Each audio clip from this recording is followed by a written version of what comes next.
왜 금리를 내리지 않는지 여전히 궁금하실 텐데요. 지금부터 어떤 내막이 담겨 있는지 함께 살펴보시죠.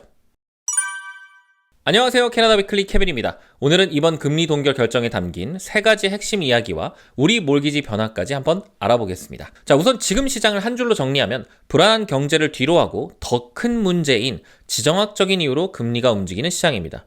자, 예전에는 캐나다의 내부적인 이유들, 즉 실업률, 물가, 경제성장 이런 것들로 금리가 움직였다면 지금은 유가, 전쟁, 글로벌 리스크 등등 캐나다가 컨트롤할 수 없는 더 큰 이유들로 금리의 향방이 정해지고 있습니다.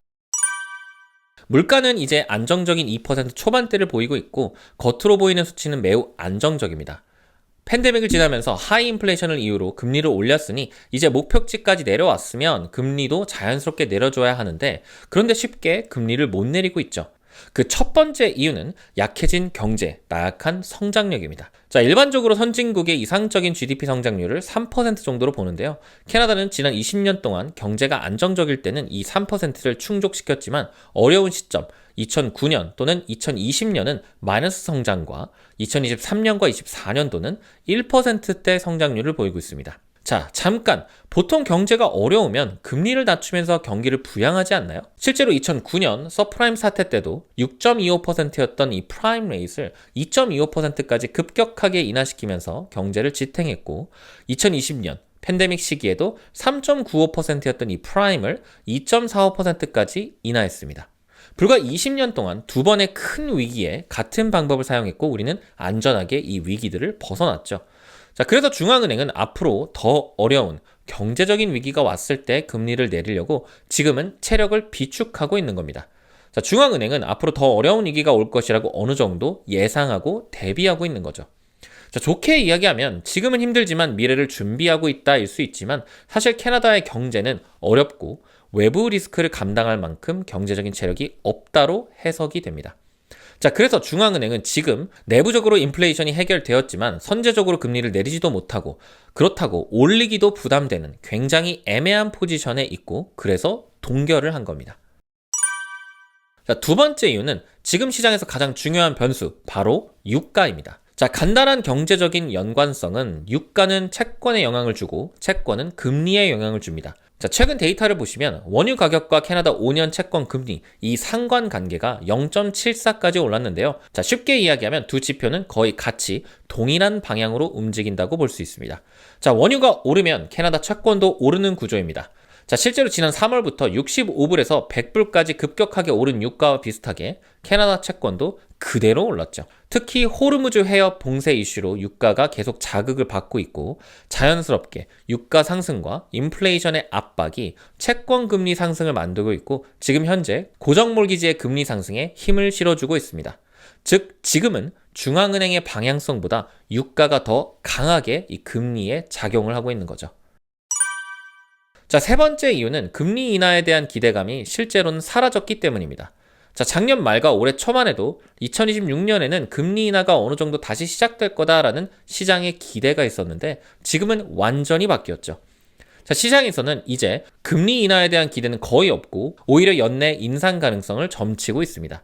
자, 이 변화의 이유는 연초에 새롭게 시작된 중동 전쟁, 그리고 이 끝나지 않는 러우 전쟁, 여기에 영향을 받는 유가와 경제 둔화입니다. 정치적, 지정학적 이유로 글로벌 경제가 둔화되고 있지만 인플레이션 리스크는 살아있는 굉장히 까다로운 상황인 거죠. 자, 이런 상황을 인식한 캐나다 정부도 적극적으로 움직이고 있습니다.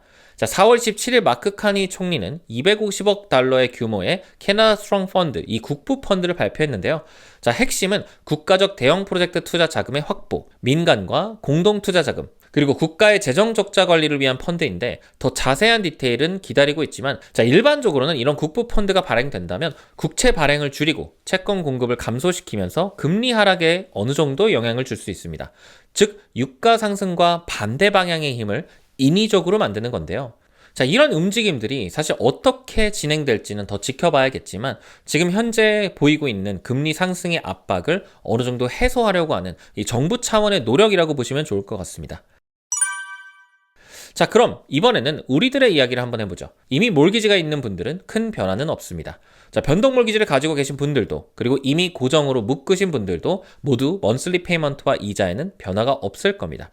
하지만 앞으로 금리가 오른다면 어떻게 될까요? 자, 기본적으로 몰기지 원금 10만 불 기준으로 0.25% 금리가 오르면 월 15불 정도의 이자가 더 발생합니다. 자, 그럼 원금이 30만 불이라면 월 45불, 원금이 50만 불이라면 월 75불, 그리고 원금이 75만 불이면 월 112.5불인 거죠.